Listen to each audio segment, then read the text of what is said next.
Welcome back. My name is Natalie, and I've been talking about this destiny swapping stuff, and I'm not talking to you about this through lack of experience, that's for sure. I'm talking to you from a standpoint and a viewpoint of a person that has grown, because I wasn't perfect. I made my mistakes. I learned. I wasn't diligent. I wasn't discerning. When you don't have boundaries with other people, you don't set boundaries with other people, it's because you're not setting boundaries with yourself. And sometimes you find yourself in precarious situations. Been in those. Been there, done that, done things that, that maybe I would do differently. But you know what? They're lessons learned. And that's why I can come and I can talk to you and I can give advice. And there's no judgment. It's just really about stepping into your authenticity requires a level of moral compass and a level of deciding what are your values, what do you really believe in, what beliefs are yours and which ones don't belong to you.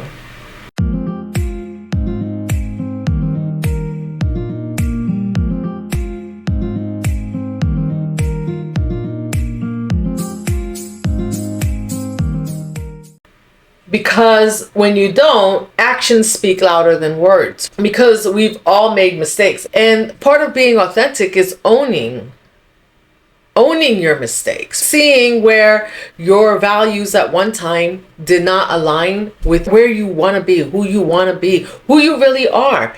And if the values of the people around you are that it's okay to cheat, for example, or let's pick something else today. If the values of the people around you are that it's okay to steal, if that's the value of the people around you, then most likely at some point you might even do it because it's okay. Those are the values of the people around you. So even if you don't believe in it, you might find yourself, if you can't beat them, join them. When you decide to live authentically as the person that you are, I mean, if stealing is your thing, then that's your thing. I don't know what to say. That's your business. That is your business. If it's not your thing, and if that's not what you believe, when you sit down and you write them down, before you go and you talk to someone else about what they should be doing, you have to look at yourself and say, damn, am I living that way? How can I be better? How can I fix this? Maybe I'm attracting these people that are doing these things because I am not aligned. My actions are not aligning with my beliefs. So you have to align your actions with your belief to start with. Once you are there, and you're no longer in the people-pleasing zone, it gets harder to destiny swap with you. To come in and steal your job, steal your husband, steal your identity. And there's a spiritual part to this too. I'm going to be playing a few clips for you about stories that other women have told about being swapped with. And I tell you that one of the symptoms of destiny swapping are feeling drained. Like sometimes you'll feel drained and you don't know why. Like you get around somebody and you're just like, oh, the energy's heavy. And that can be a symptom. And when you notice that with some of the other things that we've mentioned, like the copycat, every time you do, they do, right? They do, every time you do something, they do something. And you have to look at yourself too. Is that what you're doing? Are you replicating? Are you just trying to replicate someone else's behavior? Because there's such a big difference between loving what somebody does, like really, and giving them their props, and just taking it from them. And I think in my last video I talked about, I think there was a lady where her friend told her she was going to buy a house, and then she turned around, snuck behind her and bought that house, didn't tell her she was doing it, and then invited her over as if it was her idea. Things like that. That's stealing your destiny, because this was something that she had planned. She was planning for. Maybe putting money away for. And a really good friend of hers just snuck in and just decided that they were gonna take it from her. Why? How did the friend know it? Because she told them. She told them every bit of it, and every bit of what she said, the friend made come true. Not for her, but for herself, for the friend's sake. So when you start living authentically and you realize that you have to protect your peace, it's not about being scared or living in fear or just thinking that people are bad, although you have to know that people are bad. We can't live in a bubble. We don't live in a bubble where we just put on rose-colored glasses. And many of us, when we grow up people pleasing, we are taught to put on the rose-colored glasses and just people please because we are the good girl. And it's time to get out of the good girl era and get into your soft life era, right? But your soft life requires that you protect it. Your soft life requires that you stop telling everybody your business. All your business, every thought you have, everything you want to do.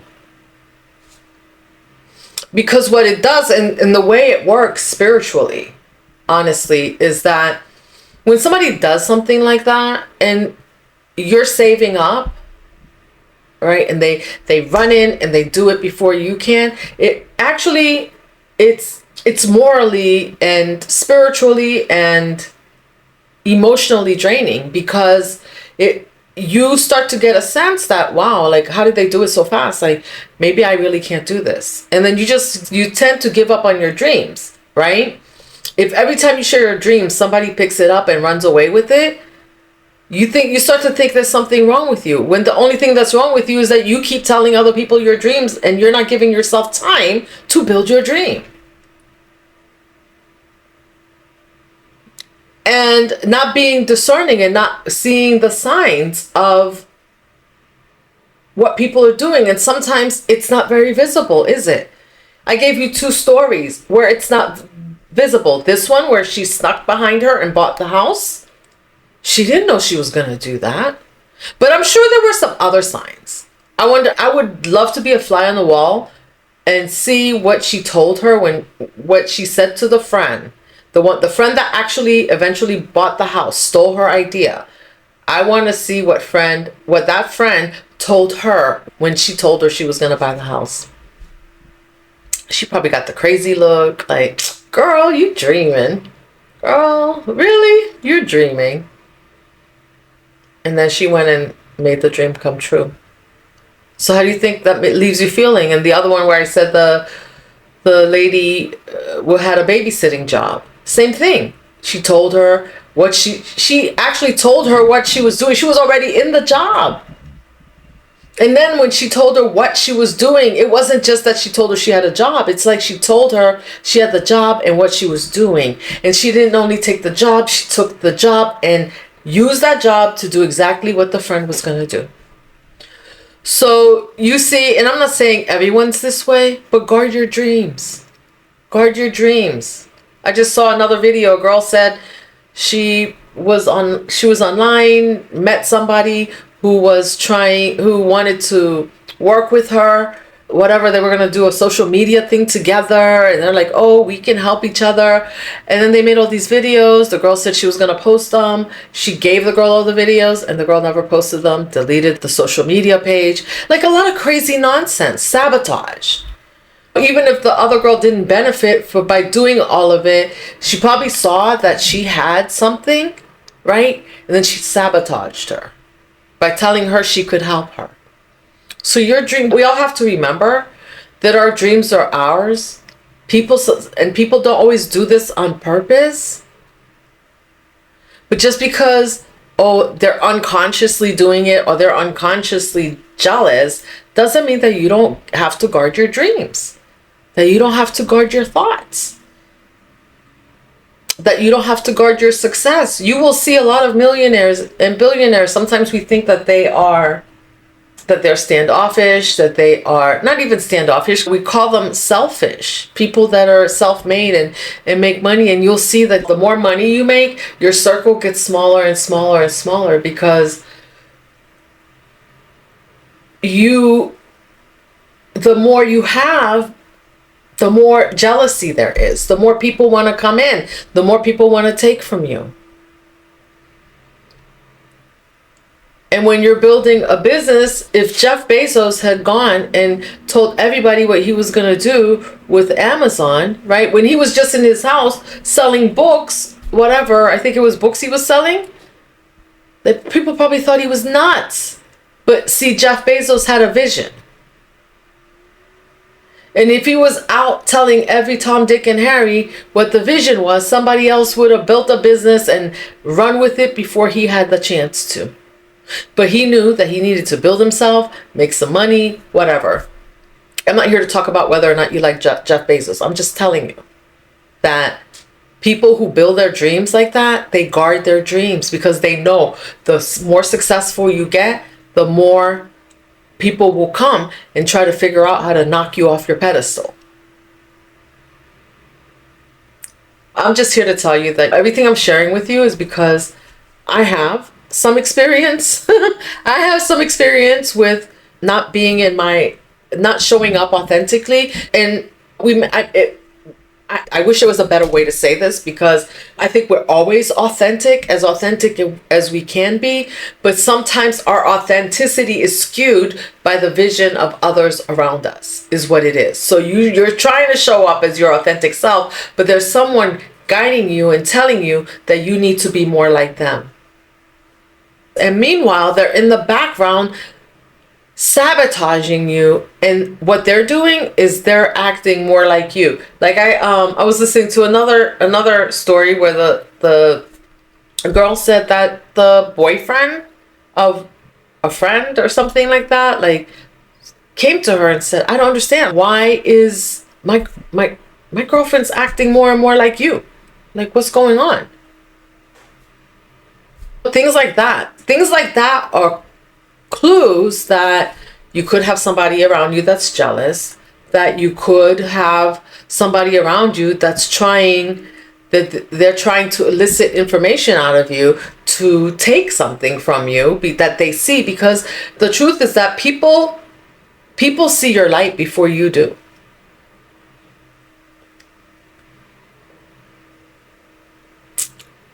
People see your destiny sometimes before you do. There was another lady who said she had a story about being with somebody, and she was giving all her energy and helping build up someone else who was having all these problems, and then all of a sudden she turned around and she was the one his life was getting better, the person she was dating, and he literally kept telling her something about being a mirror, like that she was his mirror or something like that. Run the other way. We're nobody's mirror. What? You know what that means? If you're somebody's mirror, that means that they're a reflection of you, or they want to be a reflection of you. Nobody's really your mirror. That's pretty creepy, right? Somebody tells you that you're a mirror. No, you're not. You're not. You're yourself, and we're gonna have this life together. And I've heard stories about where they say, like, this can happen in relationships. And she was talking about how in her relationship, like, she felt like by the time they got to the end of the relationship, it was like all the things she had, he had it. It completely flipped. Like, he had everything that she had when he first met her, and then she had nothing. She was in the position he was in, with chaos happening in her life, and his life, she was living the soft life. But guess what? And she also mentioned that every time, and I'm just telling you guys this so you can be careful, you take it for what you will, but she also mentioned that she was, like, every time, like, there was something going on in his life, like, he would come to her and be like, what do I do? How do I handle this? How would you do? Because he saw that when he met her, he saw that the things that she wanted, she was able to manifest. And he was like, help me manifest that. Help me manifest that. Well, if you're spending all your time manifesting somebody else's dreams, when do you manifest yours?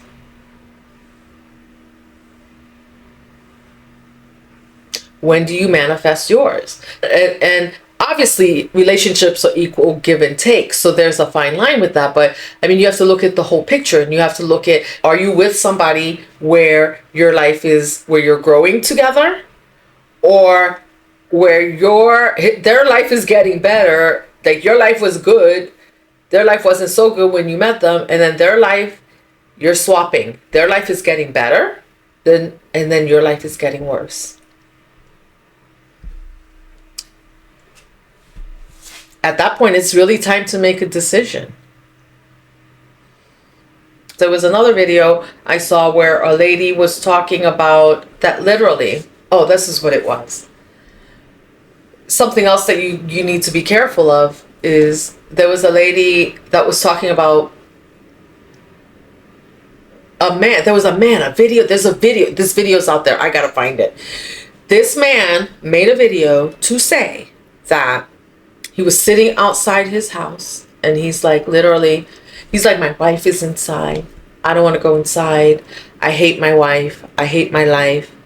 I'm only living here with her because she's paying the bills, and if I left, I couldn't afford to pay the bills myself, and that she's not even my dream girl. If I had more money right now, I wouldn't even be with her. Now, can you imagine someone got online and said that if he had more money, he wouldn't even be with her?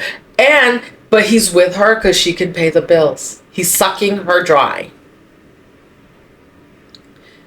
Meanwhile, her life, I'm sure, we didn't get to see her part of the story, right?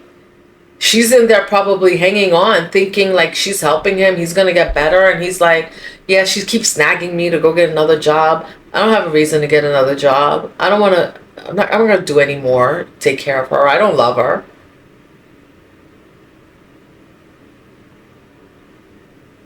And then he's getting online and saying all of this, and then he's gonna get on and kiki with her when he gets in the house and smile and pretend and tell her like everything is okay, I had a great day, life was good. He's draining her life. He's waiting for the moment. That man, this is a man that's waiting for the moment when he could take everything you got, whether it's that he leaves you, takes you for half what you got, takes everything that you have.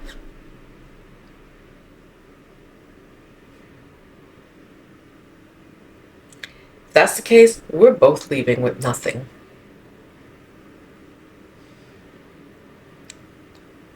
You know what I mean? It's infuriating because and that whole conversation right there runs deep, because it goes deeper than that, but that one, I'll put it in as part of the destiny swap, but that one runs so much deeper. This speaks to generations of women who stay with men because they thought we were told, remember I said about the good girl thing, people pleasing, and back in the 70s, and I was surprised to hear this. I was born in 1970. Back before 1970, or in the 60s, or before that, right? Before the 90s, I guess, it was not popular for women to get divorced. And you were frowned upon for getting divorced. So the ideology that was passed on to women was that suck it up, stay in the house, even if the man don't love you, if he's cheating or whatever, live your separate lives in the house, raise the kids, do the thing. Maybe sometimes they had separate bedrooms, and it's crazy because I was listening to these like maybe people my age or even a little bit younger who were talking to their great grandmothers, and they're like, yeah, there was no love. It's just I couldn't leave. And then you think today, why couldn't they leave? Well, think about this. Up until 1974, here in the United States, women could not have a bank account in their name. To have a bank account, it had to be in the man's name. You could not get a loan without a man's signature. Up through 1974. I'm telling you, I was born in 1970. So now it starts to make sense that these women, once they got married, whether they were getting abused, they were getting drained, Their energy was being drained. They were having all these kids because there wasn't a lot of birth control, so they had all these kids. They couldn't even make decisions about that. The man's running in and out, taking all the money, running around. And I always wonder, why would someone stay for that? Well, when you have 4 kids, you can't have a bank account, you can't get a loan, which means you can't buy a house, a lot of things you can't do without a loan. My ears are ringing. That's a true story. Let me tell you. You thought you were getting married you think you're getting married for love, right? And then all of this stuff is going on and you're like, let me hang in there. Let me hang in there. And today, there's still, that ideology is still being passed on as if it's terrible if you divorce somebody that doesn't want to take care of you and doesn't want to work. No. That you're not growing with. And the thing is that I think they call them the red pillars on here. They're called the red pill movement or something. These men that are getting on here saying they want women to go back and be like those old school women.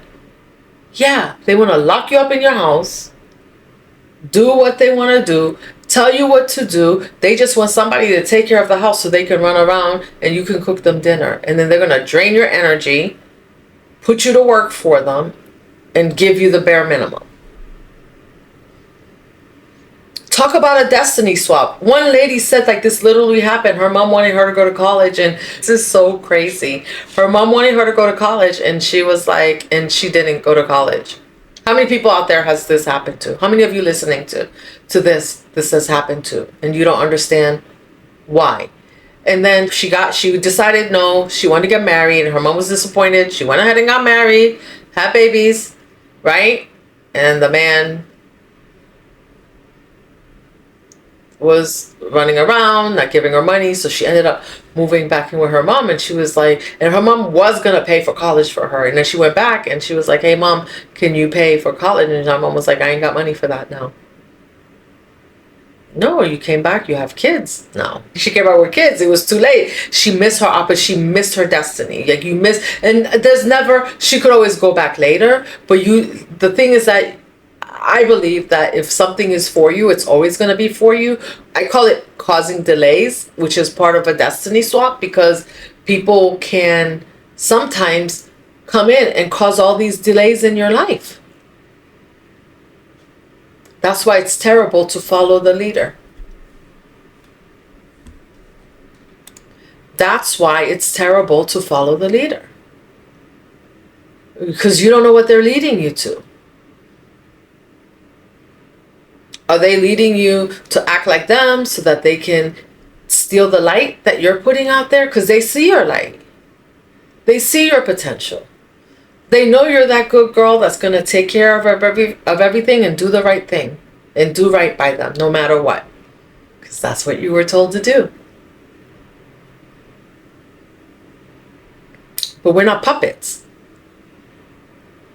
We have lives. We have destinies, and you can have a destiny with somebody. So when you're with somebody, you need to make sure that you are elevating each other. And I used to hear this all the time, and oh my gosh, and I'm just telling you guys this is lessons learned. Lessons learned. Honestly, make sure you are elevating each other.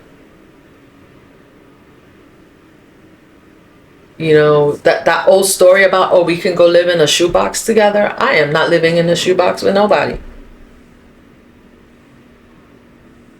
Because I know I can do better than that. So if I come to you and I'm doing better than that, do not put me in a shoebox. You understand? It doesn't matter where you are. I'm not saying that you got to go buy me a $10 million mansion, but I'll take it. But what I'm saying is that, no, you cannot come to me and you find me here and you're like, yeah, I know I found you here. I don't feel like doing the work to meet you here or even grow with you. I want to take you out, but I got a shoebox in the backyard. We can go live in the shed. No, we can't.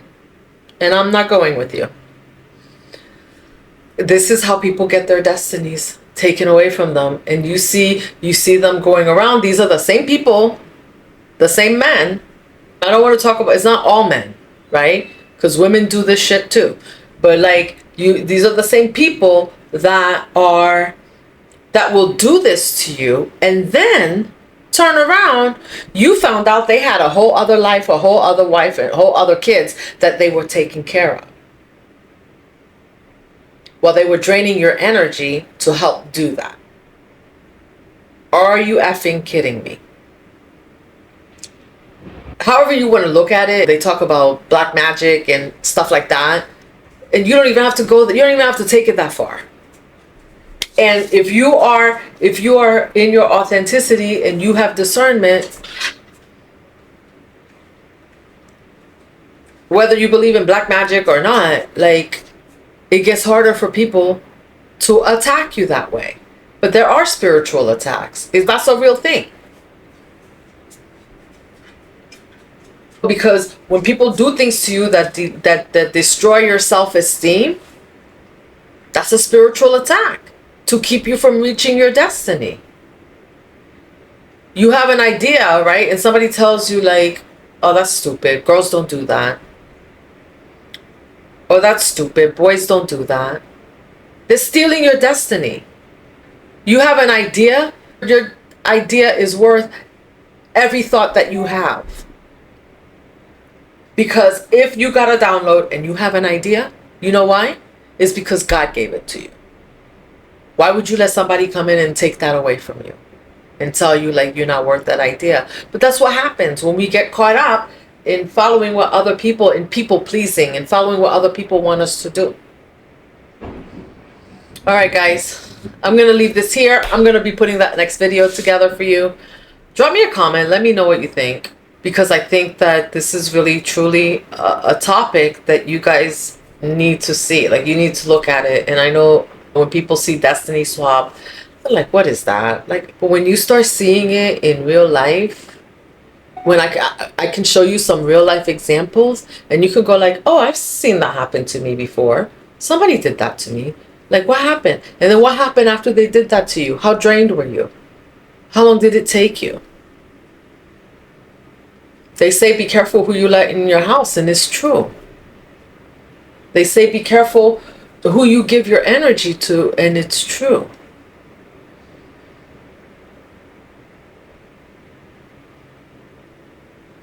Anyhow,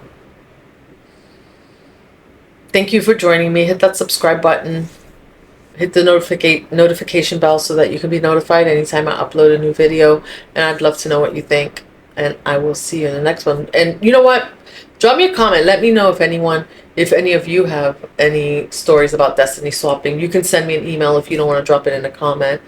And maybe some examples of destiny swapping, if you don't mind me sharing. I won't use your name or anything, but some examples, because I think our ladies out there, or everyone out there, needs to know what this looks like, so that you know when it's happening to you. So the light bulb comes on,